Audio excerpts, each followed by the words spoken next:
V ಒ ಎಕ್ಸಾಮ್ನಲ್ಲಿ 1 ಅಥವಾ 2 marks ಕೂಡ ನಿಮ್ಮ ಕಟ್ ಆಫ್ ಡಿಸೈಡ್ ಮಾಡ್ಬೋದು. ಅದಕ್ಕೆ ಈ ಟಾಪಿಕ್ನ ಮಾತ್ರ ನೆಗ್ಲೆಕ್ಟ್ ಮಾಡಬೇಡಿ. ಪ್ರೀವಿಯಸ್ ಇಯರ್ ವಿ ಒ 2024ರ ಎಕ್ಸಾಮ್ನಲ್ಲಿ ಆರ್ಗನೈಸೇಷನ್ ಮತ್ತು ಅದರ ಹೆಡ್ ಕ್ವಾರ್ಟರ್ಸ್ಗೆ ಸಂಬಂಧಿಸಿದ ಕ್ವಶನ್ಸ್ ಕೇಳಲಾಗಿತ್ತು. ಇದು ವಿ ಒ ಮಾತ್ರ ಅಲ್ಲ, ಬಹಳಷ್ಟು ಕರ್ನಾಟಕ ಸ್ಟೇಟ್ ಗೌರ್ಮೆಂಟ್ ಎಕ್ಸಾಮ್ಸ್ನಲ್ಲಿ ಈ ರೀತಿಯ ಕ್ವಶನ್ಸ್ ಮತ್ತೆ ಮತ್ತೆ ಕೇಳಿರುತ್ತವೆ.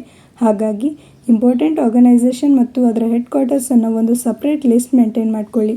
ಉದಾಹರಣೆಗೆ world health organisation Geneva, UNESCO Paris, UN New York, IMF Washington DC, world trade organisation Geneva. ಇವನ್ನೆಲ್ಲ ಒಂದೇ ದಿನದಲ್ಲಿ ಕಂಠಪಾಠ ಮಾಡೋ ಅವಶ್ಯಕತೆ ಇಲ್ಲ. ಪ್ರತಿದಿನ 5 ಆರ್ಗನೈಸೇಷನ್ ಮತ್ತು ಅದರ ಹೆಡ್ ಕ್ವಾರ್ಟರ್ಸ್ ಅಂತ ಓದಿ, ಮರುದಿನ ಮೊದಲ ಹಳೆಯ 5 ರಿವೈಸ್ ಮಾಡಿ, ನಂತರ ಹೊಸ 5 ಆರ್ಗನೈಸೇಷನ್ನ ಆ್ಯಡ್ ಮಾಡಿ.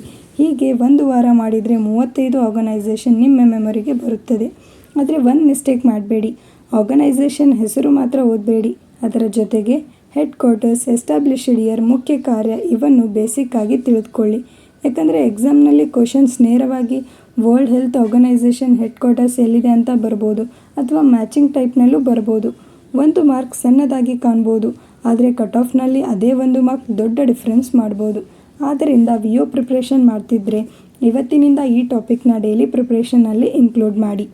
ನಿಮಗೆ ಬೇಕಾದರೆ ಇಂಪಾರ್ಟೆಂಟ್ ಆರ್ಗನೈಸೇಷನ್ ಮತ್ತು ಹೆಡ್ ಕ್ವಾರ್ಟರ್ಸ್ ಕಂಪ್ಲೀಟ್ ಲಿಸ್ಟನ್ನು ಮುಂದಿನ ವಿಡಿಯೋನಲ್ಲಿ ಕೊಡ್ತೀನಿ.